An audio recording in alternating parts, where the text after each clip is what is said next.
नमस्कार फ्रेंड्स, जू और खटमल की कहानी आज का शीर्षक है। बहुत पुरानी बात है। एक राजा था। उसके शयन कक्ष में एक जू रहती थी। एक दिन कहीं से एक खटमल राजा के शयन कक्ष में आ गया। खटमल को देखकर जू को गुस्सा आ गया। जू ने खटमल से कहा, अरे खटमल, तू यहाँ कहाँ से आ गया है, और अगर तुझे कोई देख लेगा तो तेरे साथ मैं भी मारी जाऊंगी। जू की बात सुनकर खटमल बोला, अरे जू, तेरा और मेरा काम एक ही है। हम दोनों ही इंसान का खून पीकर अपना जीवन यापना करते हैं। तू जिस तरह मेरा अपमान कर रही है, इस तरह तो कोई किसी दृष्ट व्यक्ति का भी नहीं करता। खटमल बोला, मैंने आज तक कई प्रकार के लोगों का खून पिया है, किंतु कभी भी किसी राजा का खून नहीं पिया। अवश्य ही राजा का खून कुछ विशेष होता होगा, जिसका स्वाद अलग ही होता होगा। मैं भी एक बार राजा के खून का स्वाद लेना चाहता हूँ। जू बोला, सुन खटमल, जब राजा सो जाता है मैं तभी उसका खून पीती हूँ।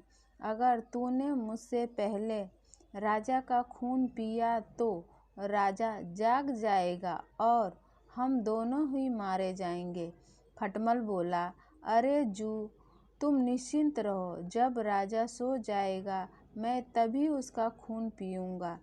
जू को खटमल की बातों पर विश्वास नहीं था, इसलिए जू ने खटमल से कहा, तुम कसम खाओ कि मेरे रक्तपान करने के बाद ही राजा का खून पियोगे और कल तुम यहाँ से चले जाओगे।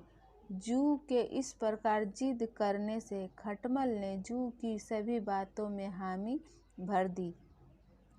रात में राजा अपने शयन कक्ष में आया और दीपक बगैर बुझाकर सो गया, किंतु उसे नींद नहीं लग रही थी।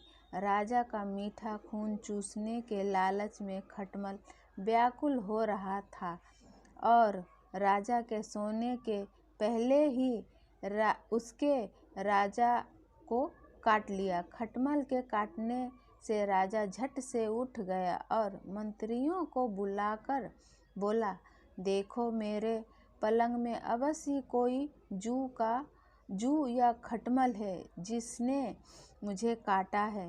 राजा के सैनिक ने तत्काल चादर उठाकर देखने लगे। खटमल अपने स्वभाव बस पलंग के पायों के जोड़ों में जाकर छुप गया, किंतु जू चादर में ही छिपी रही। ऊपर होने के कारण सैनिकों ने जू को देख लिया और उसे पकड़कर मसल दिया। खटमल पायों के जोड़ों में छुपे होने के कारण सुरक्षित बच गया, किंतु बेचारी जू मारी गई। शिक्षा। जू और खटमल की कहानी से हमें शिक्षा मिलती है कि विरोधी प्रवृत्ति के व्यक्ति को कभी आश्रय नहीं देना चाहिए और न ही किसी बातों पर विश्वास करना चाहिए। फ्रेंड्स, इस कहानी से आपको क्या सीख मिले, हमें कमेंट बॉक्स में ज़रूर लिखें। इस वीडियो को लाइक करें, शेयर करें। अगर इस चैनल पर आप नए हैं तो चैनल को सब्सक्राइब करें। नमस्कार फ्रेंड्स।